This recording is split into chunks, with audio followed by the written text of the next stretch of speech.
Good morning, everyone. This is Rabbi Erez Sherman from Sinai Temple in Los Angeles. We are truly honored to have you join us with the virtual conversations with world famous photographer Arieli, from Jerusalem, live from Jerusalem, as well as Dr. Rotem Rozental, who will be speaking about the history of photography and how photography has and the arts have been able to capture the narrative of what has happened in Israel over this past year, but going well beyond October 7th as well. The topic at hand and conversation is called Album from the South. This has been within our Sinai Temple Mirage Gallery from the beginning of the High Holy Day season through now. If you have not come through the halls of Sinai Temple, you have just a couple more weeks to do that.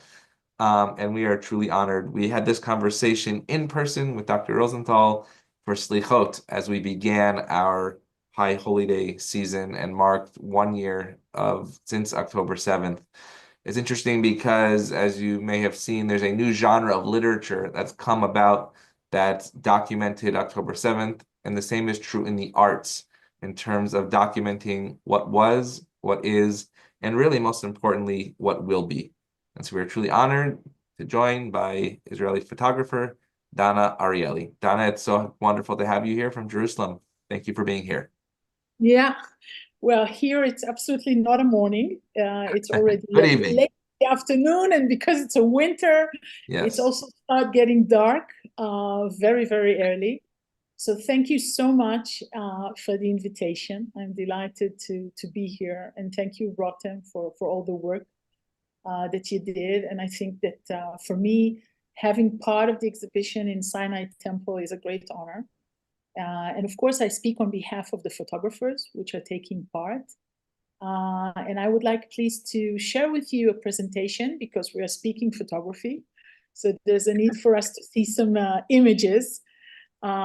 Just tell me if you see everything, and then we can start. So Perfect.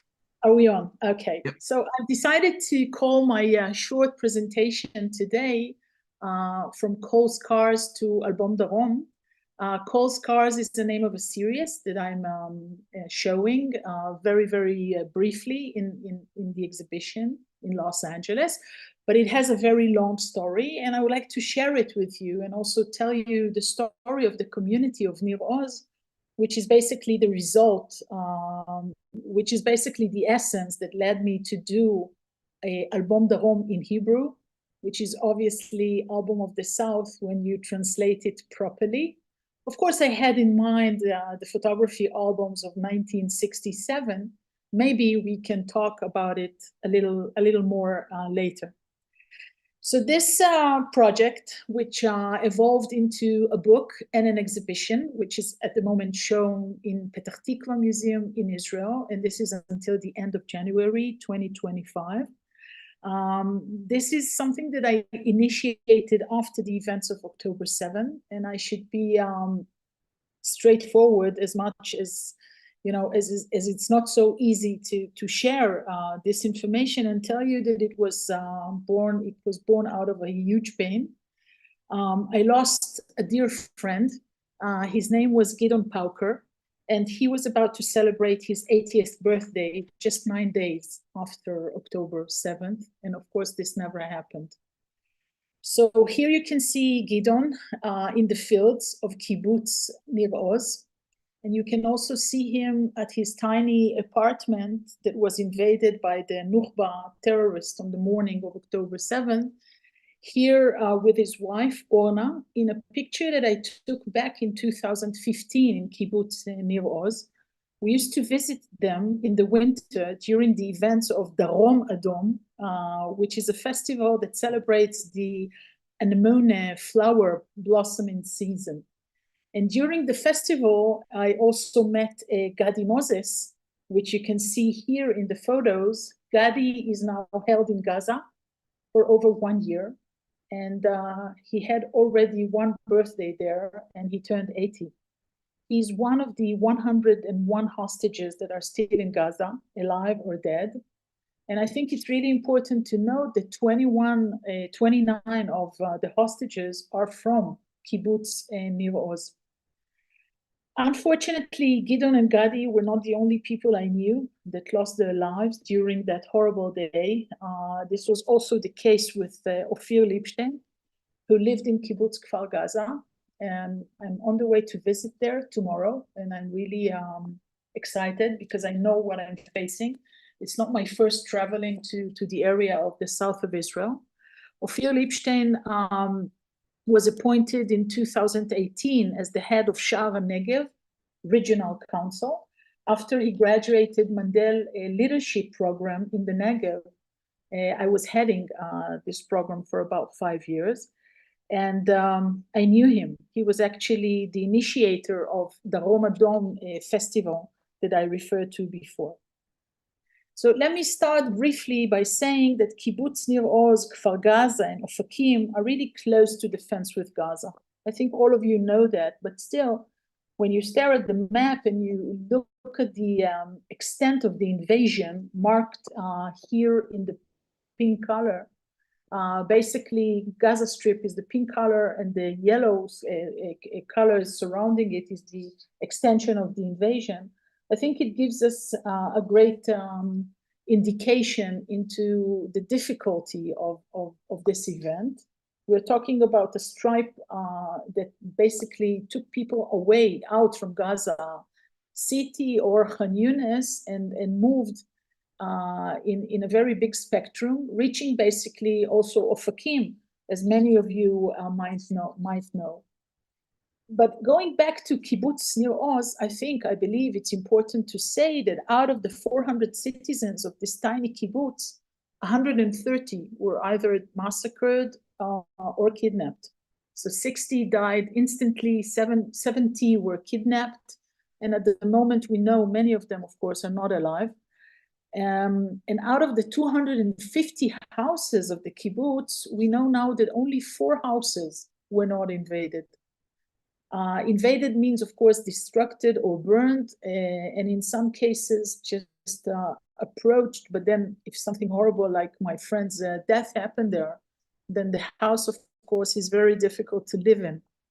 And I visited Kibbutz Nir Oz many times after October 7. I think I should say that I feel an obligation to be there and to document the remains. My visit to the kibbutz are becoming more and more difficult as time passes because I know what I'm about to face. There's no change.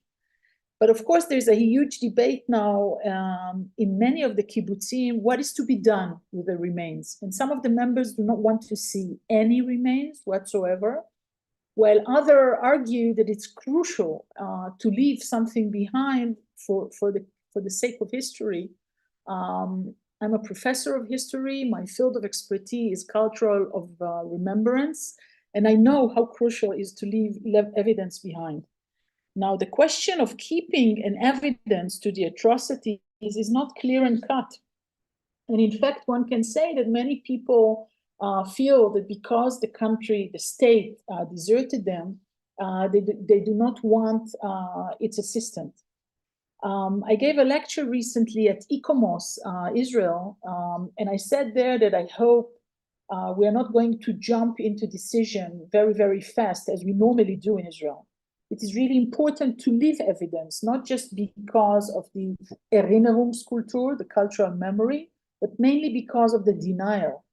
As a historian, I'm well aware, and I dare to say that these relics have a crucial point. On October 7th, I woke up in a beautiful and tiny village called Monikendam, next to Schiphol Airport. I've just finished another journey following the remains of the Third Reich, almost a month of intense journey after the relics of the Atlantic Wall, this time in the Netherlands. You can see here some, really just a fraction of the images that I took. And it's a long story. Maybe one day we can talk about that. But I was about to open a solo exhibition in Israel and also working on another solo exhibition in Berlin. And therefore, it was crucial to me to try and reach the Netherlands. I called it Haunting Shadow. And I think that when I look at the photos that came back from there are many contrasts in my creation. But the main one is probably between the beauty of the nature and the atrocities which happened in the locations that I document. Sometimes I refer to it as terrible beauty. Sometimes I refer to it as fascinating fascism, of course, following Susan Sontag. But there's also the contrast between the present and the past. I'm used to document things that happened a long time ago. In Nir Oz, in the kibbutz, and in the events that followed afterwards, there was no historical distance. This is probably why it took me a whole day to send a WhatsApp message to Ona. I had a feeling the news would be horrible, and therefore I was so afraid to ask. When I finally did, and I found the courage to do that, the answer was very typical to somebody who lives in the kibbutz for over 30 years. I'm asking her, how is she doing? And she's saying, bed. Gideon was severely wounded and died a few hours later. My first visit to the kibbutz, to kibbutz Nir Oz, was done on November 2023. So this was just 3 weeks after the massacre. Orna was away. She was evacuated to Eilat. She asked me to enter her house and tell her what I see. She was rushed out of the kibbutz in the middle of the night, and hardly had the time to take things with her. I stood at the pathway and I could not move my feet. I couldn't enter. Instead, I took a photo of Gideon's scooter. I sent the photo to Orna, and she laughed ironically and said that while the Nukhba terrorists were searching for the keys of Gideon's scooter, they messed up all the house. A few months went by, and we both went into her tiny apartment in the kibbutz. The house was already cleaned from all the human remains, but the smell was unbearable. We visited Gideon's new grave in the kibbutz. He was brought to final burial at kibbutz Nir Oz only in May 2024 because of the war. Gideon's dream was to establish a winery. When he was buried, his grandson brought a bottle from the first harvest to be buried with him. I would like to put Nir Oz's story on a broader perspective and explain how it interacts with my research and my creation. My journey to the Atlantic Wall in the Netherlands was part of an ongoing project, the Phantoms Project. I've been working on this for 15 years. I document the architecture and the objects that were left behind as an evidence to totalitarian systems. It all started in 2009. At that time, I was head of the History and Theory Department in Bezalel, Academy of Art and Design in Jerusalem. Although I was already a history professor focusing in my research on art, architecture, and design in Nazi Germany, I have decided to start studying photography again. I was a first-year student at the photography department in Bezalel, at the same time as a head of a department. It was an amazing experience. As part of my studies, I embarked on my first photography journey in Germany. It lasted 1 month, and it was supposed to be a single journey. But I became so engaged with this project, which expanded from Germany to other states and to other places in the world. And those who were exposed to tyranny became the center of my work. I wrote a book about the amazing experience I had in Germany during my first journey, and I called it The Nazi Phantom. It was followed by Phantoms, Journeys Following the Relics of Totalitarian Systems, which I published in 2016, and then The Zionist Phantom, which gave me the opportunity to meet you, Rotem, for the first time, a book that will stand in the focus of my artist talk with you today. Beside the trilogy, there are also 2 sites which are open for people to react. So I would like to invite you to maybe take a look. Each of them includes my photos, but also thousands of reactions, so far over 1,500 in many, many, many languages. And this is indeed a very interesting experience as itself. Korskar is one series in the project of the Zionist Phantom. You can see that this is a part of the exhibition Rotem curated. Just briefly explain that I'm using the term phantom. This is, by the way, the last exhibition I opened a few weeks ago in Stuttgart. That is basically telling the story of Kibbutz Be'eri. This is a photo that I took in Be'eri on October 7th, 2024. So this is the situation 1 year afterwards. And you can see, of course, the destruction all over Kibbutz Be'eri. On the 20th of October 2023, I posted the first entry in the project, Album Darom. The initial list of photographers included people who I love and admire and knew throughout the years, but then, of course, it evolved, and each one of them agreed to contribute their work to the benefit of the project. I wanted to start with photographers who resident in the area of the South. They were asked to give testimony to what happened to them on that black day. It lasted over 100 days, and basically 107 Israeli photographers participated in the project. It was important for me to include photographic evidence as well as human narratives depicting the events of October 7th. You can have some idea as to one of the participants, Shirley Strauss, who is actually taking a photo while he's taking care of both his children in the safe room in kibbutz near Yitzhak. So this is taken while the Nukhba terrorists are out there. And Shirley is playing Benini, the wonderful life. You know, life is beautiful. He's trying to manipulate them so that they won't hear all the noises that are coming from the outside.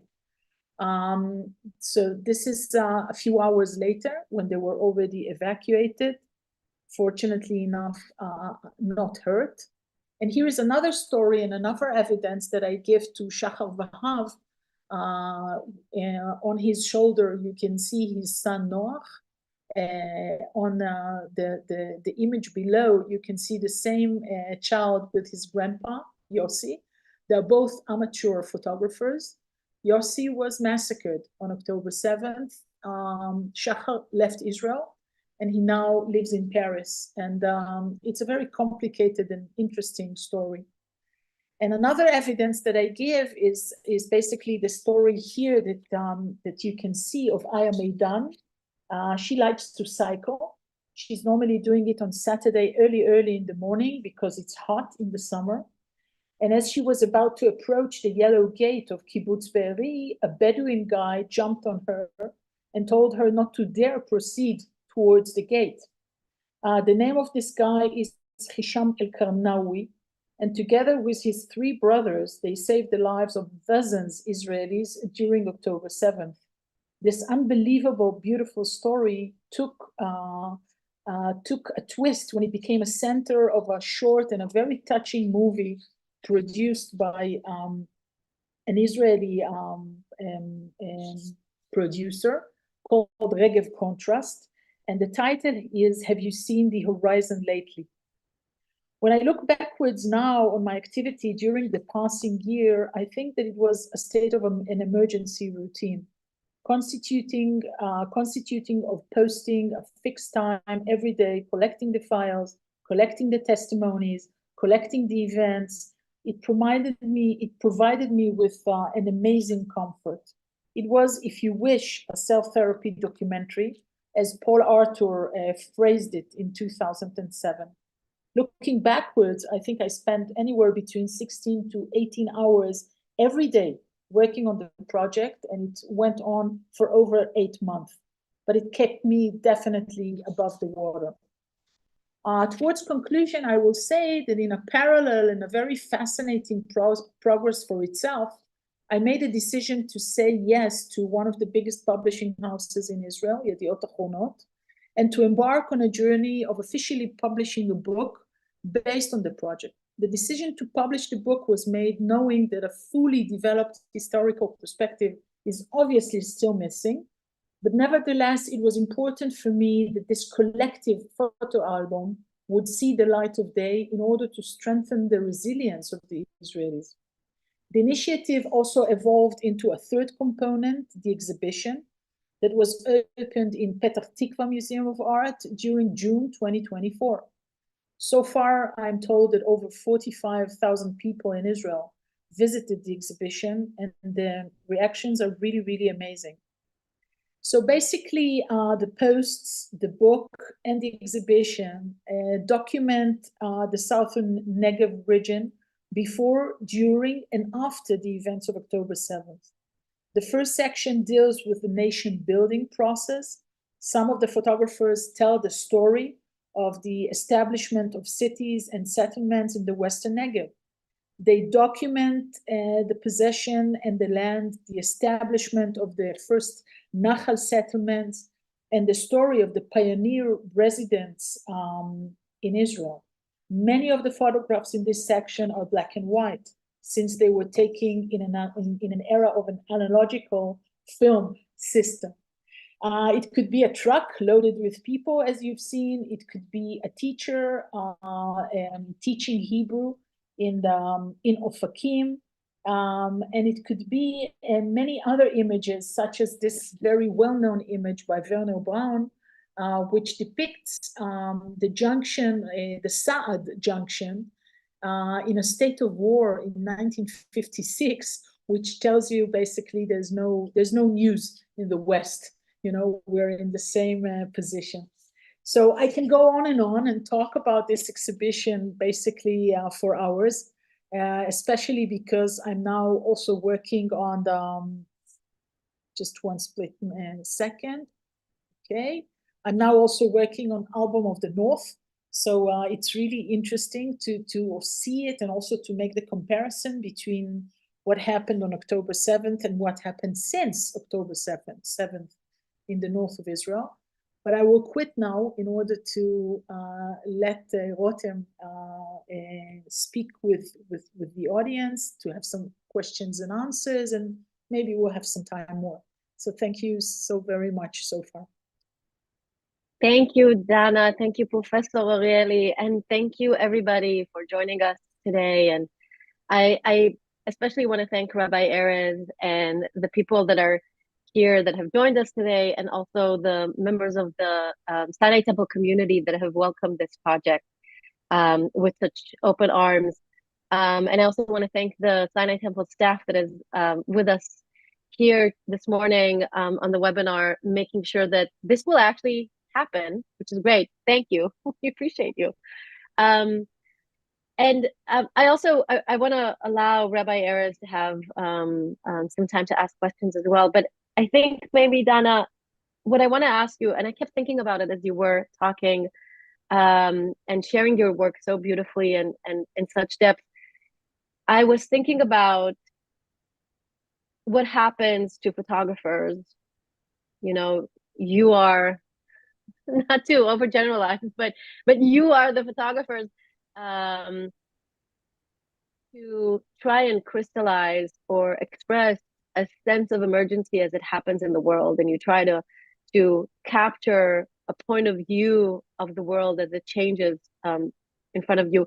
Some might say that photography in and of itself is an act of always trying to order the world, to find meaning and trying to make sense of a somewhat chaotic world that we tend to live in. And I was thinking about that as you were talking about the encounter with the kibbutzim right after the destruction, but then also coming back to them a year later and finding them still, you know, distraught and demolished. And I was wondering about your own photographic perspective in that context. What happens when the attempt to make meaning and find order is doomed to fail? What happens to your photographic perspective? What changed within your own work during this past year? Well, first of all, there's a huge gap between trying to, you know, document relics of things that happened 70 or 80 years ago. Mm-hmm. And the perspective is, of course, really different, because to be very blunt, it doesn't bleed. I mean, of course, you know, once you enter a concentration camp, what happened. You realize you read. We've been brought up all over the world with the uniqueness of the Holocaust, of course. But when you enter the sites themselves, and especially if you are a historian and you know that they've been manipulated in a way that some of the things that you see are not original, there's this big gap, and it helps you to survive in many ways, you know, because if you understand what happened in these locations, it's very, very difficult to breathe. When you go to the events of October 7th, and oddly enough, it's the third time in my life that I take war photography in the south of Israel. I did that before because my project, Coal Scars, the work on it started in 2014. And you know that there were many, many mini wars and many, many operations, as we call them in Israel. And I used to visit after these operations. But of course, nothing is like October 7th. So once as a photographer, you do not have that gap. And in a way, you are obliged to look. Unless, of course, you say, I'm not going there. I know many photographers who will tell you, it's not within my power to visit, it's too difficult, or some people that are asking me, how come you're doing it? Why do you do it? You're not a journalist, so you're not doing photography journalism. You normally document, so why would you go there? And I was using the term obligation because I really feel that I wrote quite a lot about terror acts in Israel. I wrote about the second Intifada in Jerusalem, and I know the tendency of the Israelis to overlook what happened in sites. So you can come into places of atrocities in Israel and nothing is left behind.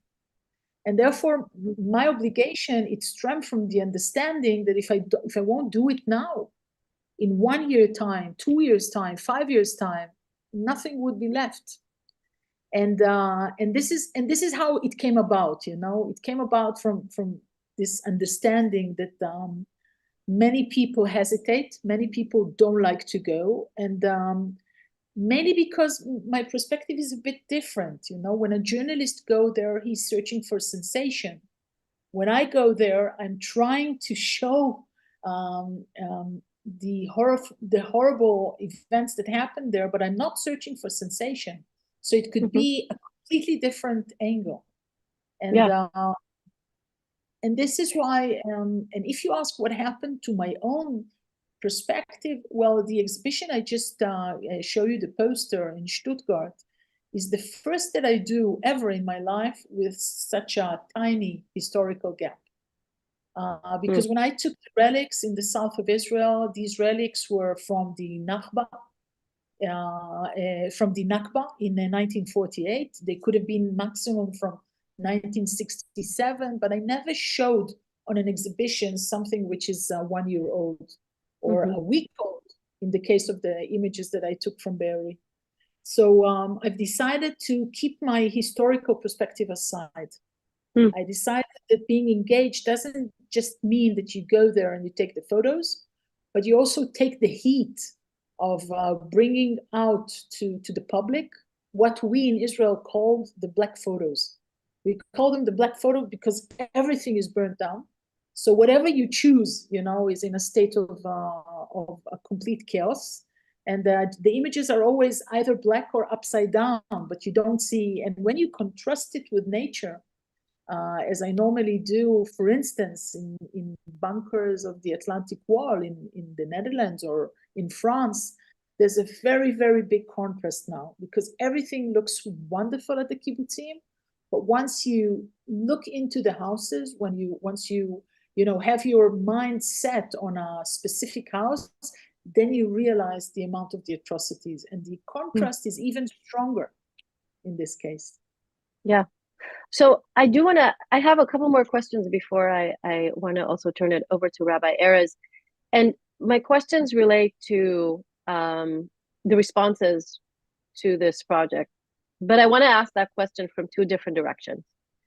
So the first direction is, we talked a little bit about, you've shared how this project started. I'm wondering, when you started reaching out to the photographers that added their own work and photographic perspective to the project. How was that conversation? How were their responses to what you were trying to do? So first of all, 107 Israeli photographers, making a conversation with each one of them. Each one of them was in order to, first of all, understand what is the file that they want to send me, what is the series, what is the story behind the image they decided to share with me. What is their perspective regarding the south of Israel, if they lived there or if they just visited there? What have they lost? What are they willing to share, with the audience? Because this is a Facebook, at the beginning, it was a Facebook project, so it was out there, and anybody can read, and anybody can comment. And I was really stunned, because the art world in Israel is not, the amount of creativity is really unbelievable. But it was so clear for people that are going to share it with me without asking for anything in return, and this is all voluntarily. It was done as it was called, as an artistic expression of solidarity with the people of the South.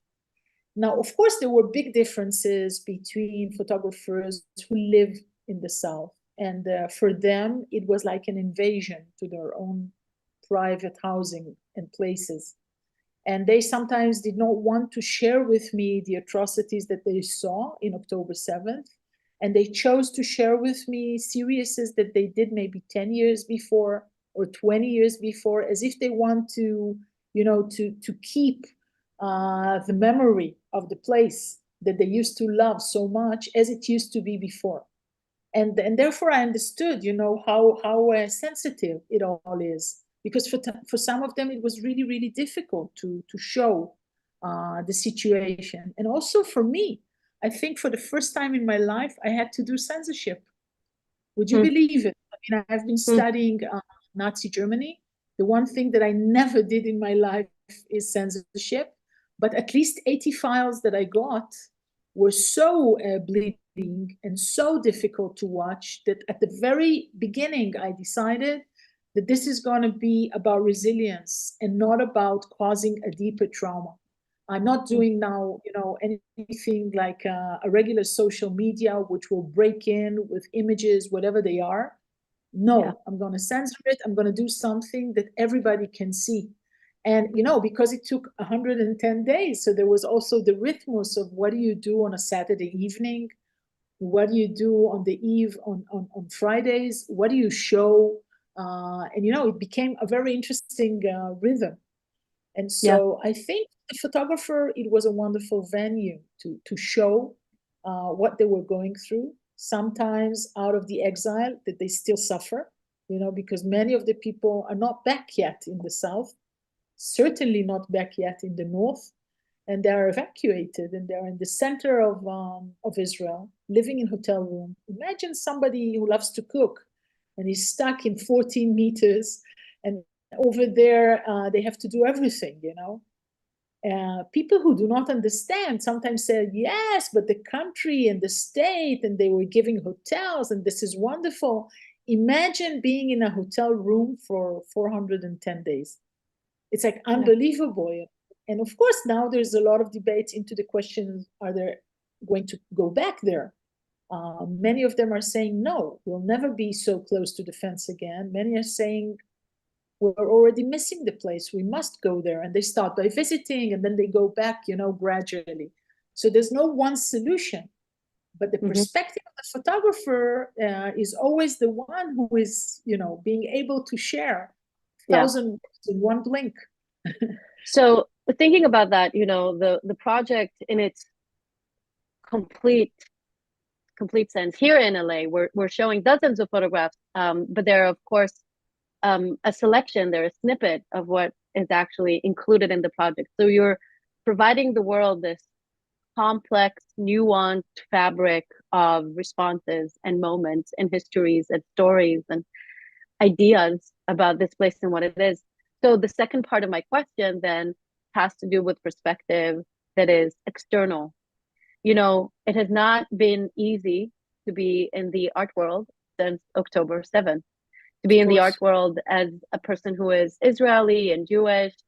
And the challenges still persist, of course, and they're going to keep on being a part of our conversation about being in the art world for, unfortunately, looks like for the at least for the near future. You've mentioned you have exhibitions for this project in Europe, which is fantastic. I'm wondering, what were some of the responses that you've received, and did you experience any backlash or any contrast of narratives? To be honest, no. But I don't think that my example is a good one, because my last two exhibitions and the one coming up are all the three of them wonderful solo exhibitions, but they are in Germany. So of course, I don't know. I mean, my exhibition in Berlin was about Spandau. It was actually taking place in Spandau, which is a suburbia of Berlin, where the Nuremberg trials were happening. And to be honest, I was a bit worried at the opening. You know, you have no idea who is going to come and what's going to happen. But the opening went on smoothly. And the same was true with the exhibition in Stuttgart. I don't know about Bonn, because this is forthcoming. But Germany is not a good example. From what I understand, Germany is a place in which still, except for some locations in Berlin, it is very easy, still easy to be an Israeli. Obviously, what we hear in the media, in the press, is different. Now, would I decide not to exhibit because of that? There's not a chance. As I'm saying, I feel the obligation to do that, because I think once people see in their own eyes what's going on, and it's not, TikTok or LinkedIn or whatever, social media, which is of course being showing perspectives which are really not.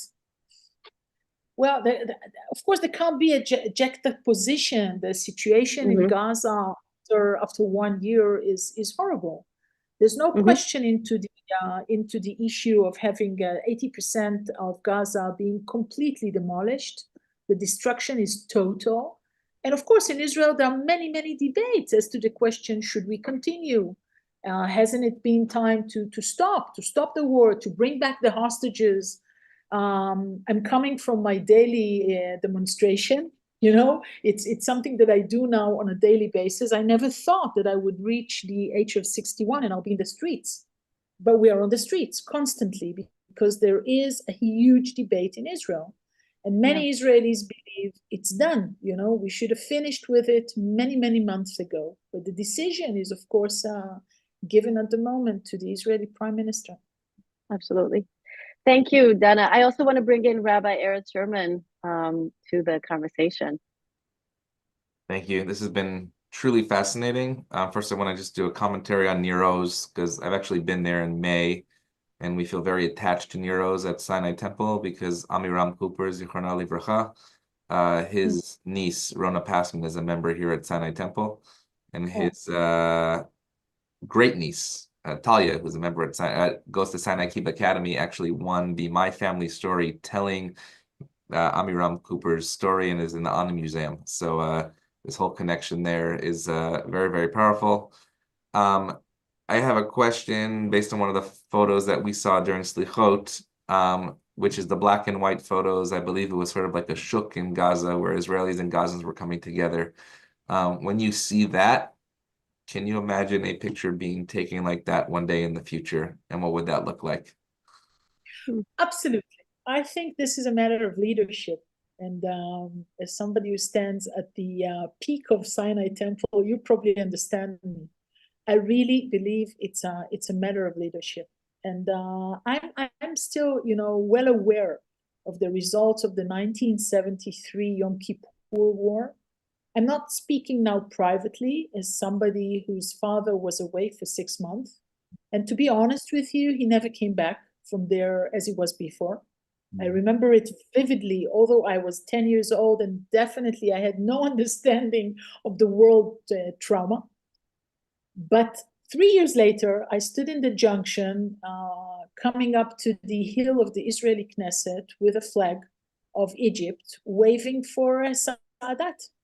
Somebody was really, really brave and took the right decision. And I think, it's a cliche to say that we're doing wars with people who are our enemies, okay? It's so clear, but still, at the end of the day, after such a devastation, there is a window for opportunity.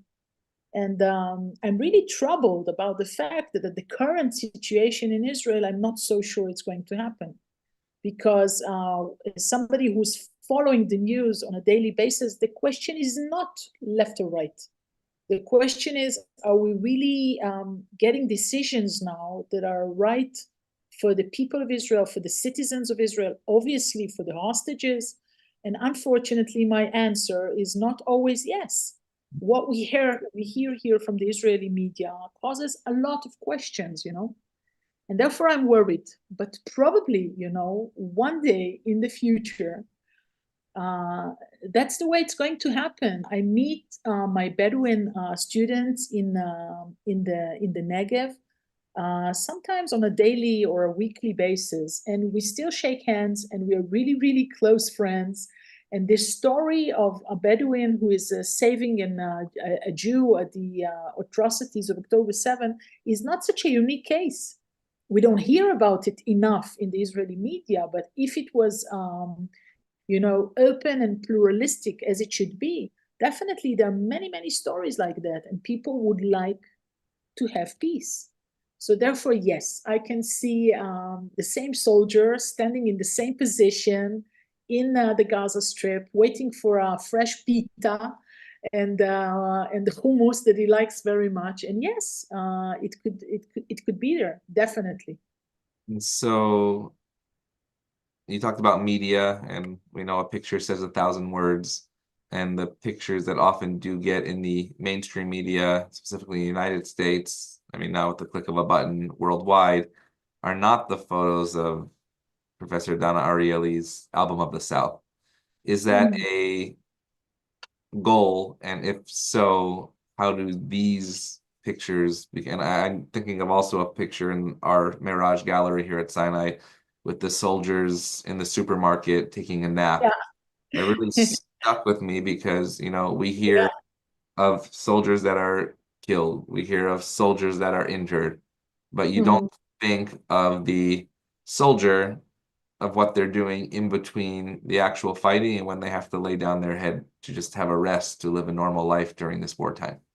Yeah, well, there are many, many soldiers in the exhibition. While you were talking, I was thinking, for instance, about this image by Tomer Appelbaum, and also this image, which is really, really touching, by Yuval Chen. So here you can see two soldiers that are meeting after one was in a very, very, very long coma, and he woke up. These are both from Golani. I don't know how many of you know, but Golani is probably the battalion that lost over 107 fighters. So that's roughly 15% of the casualties, the dead soldiers since the beginning of the war. And it's indeed, when you ask me, it's a very interesting question. I was trying to have these soldiers coming to the opening, the one that you are talking about, the battalion that was taking some nap and resting after 24 hours of fighting, by Bat Yahulin from Kfar Aza. And sometimes the commander says, no, we can't take them out for an opening of an exhibition. They're still fighting in Gaza. So we understand your logic, but it's not going to happen. And so, yeah. And when I look at these photos, and it's interesting because I didn't know the history of what you have done in Germany as well.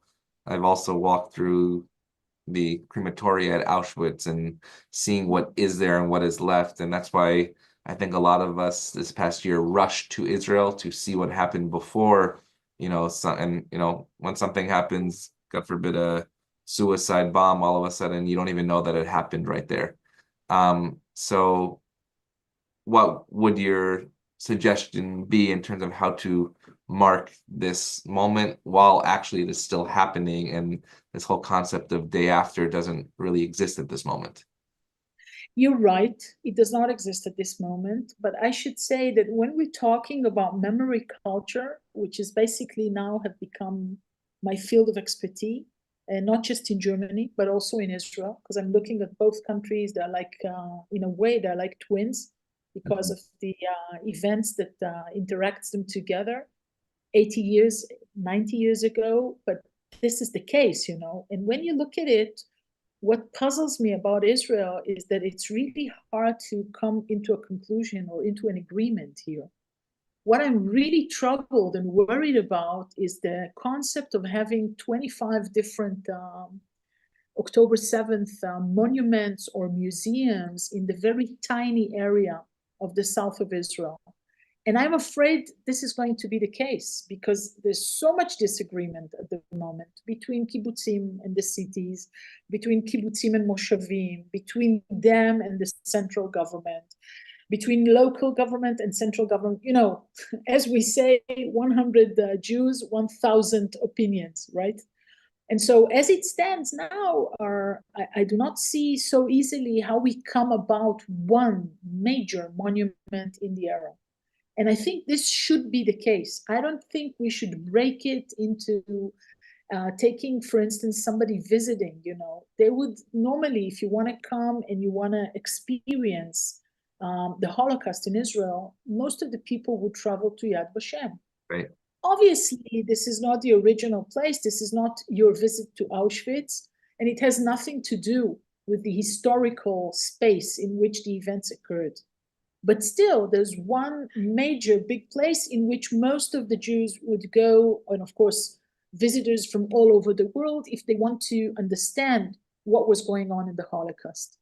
And this is the way it should be also with the events of October 7th. It should be one major, probably a museum. As it stands now, there are dozens initiatives. People are collecting objects, they are collecting materials left behind. Of course, in Road 232, we have this huge, I don't know basically how to name it, but all the cars that were shot during October 7, altogether, it's over 1,500 damaged cars that are stuck there. And what do you do with all these objects? Because objects carry memory. And also, of course, there is the issue of the evidence, of the verbal evidence and the photographic evidence and the video evidence. There are really dozens of initiatives. And the question is how to combine them all together into a specific site in which people would be able to commemorate what happened in the south of Israel.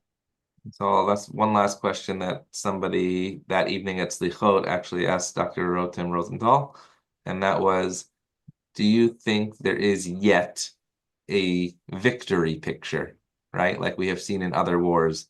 Is it perhaps the Yahya Sinwar photo of him in that chair or, you know, trying to throw a piece of wood? And how does somebody find that picture in the moment? And when is it declared a victory picture? Yeah, well, founding images, I believe, you know, is something that a bit belongs to the past.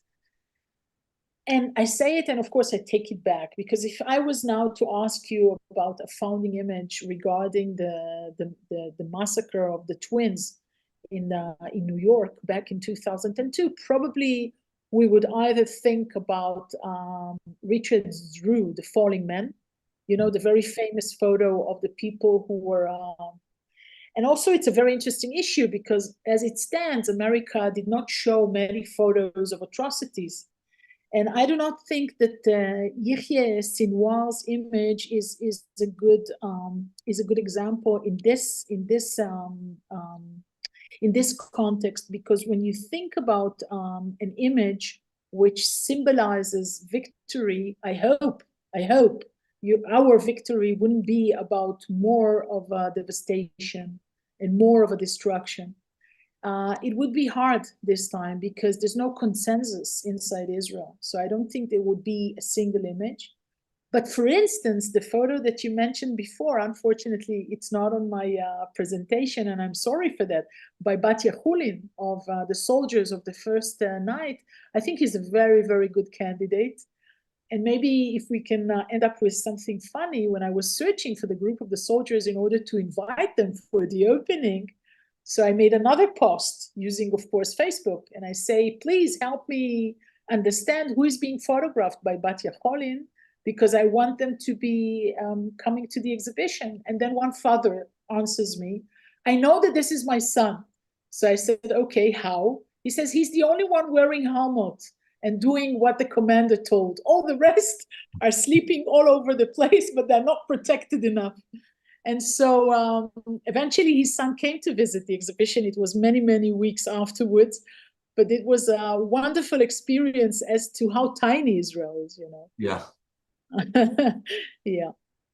And who, obviously this sits in the synagogue right now, which is an audience that is accepting of this. Do you see this going onto college campuses in terms of what's happening in the United States? Do you see this in churches? How do you imagine us helping you, for those watching, that can bring this gallery to their communities to tell these stories?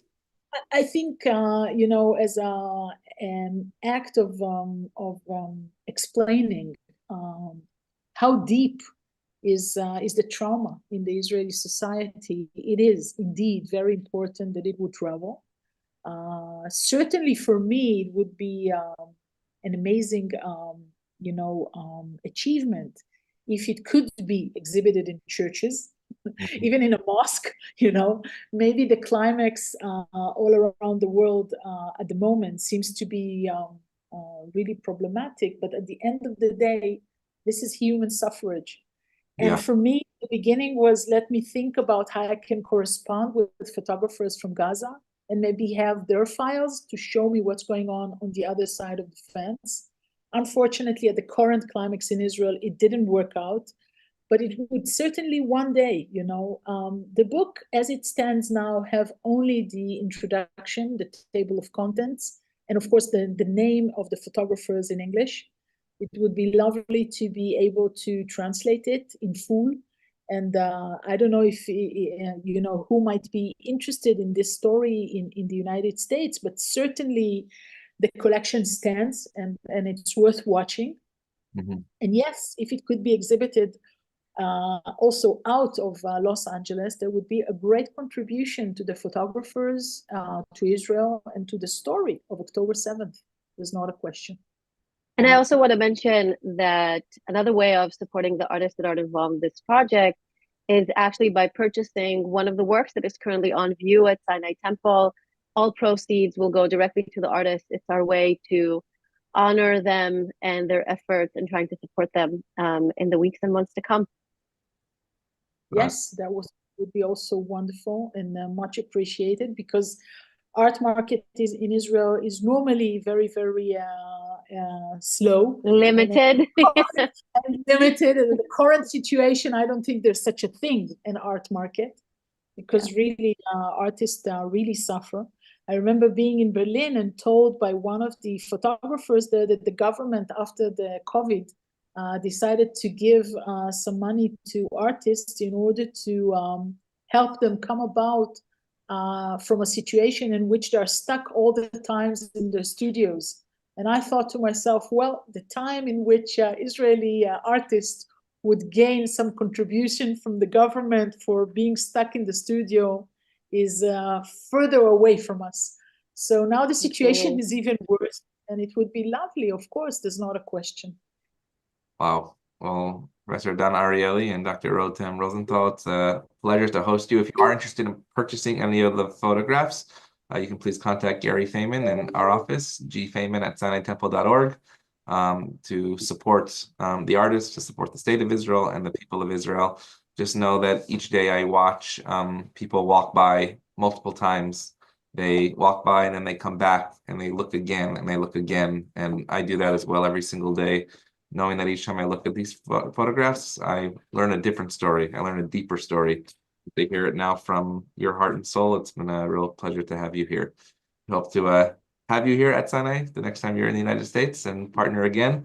If you are interested in having this exhibition come to your community, please also reach out to us as part of the Flesh Family Sinai Temple Israel Center. I know we talked about it off air, but I think we have an audience. We should let them know that we would love to bring this to your community and partner with you as well.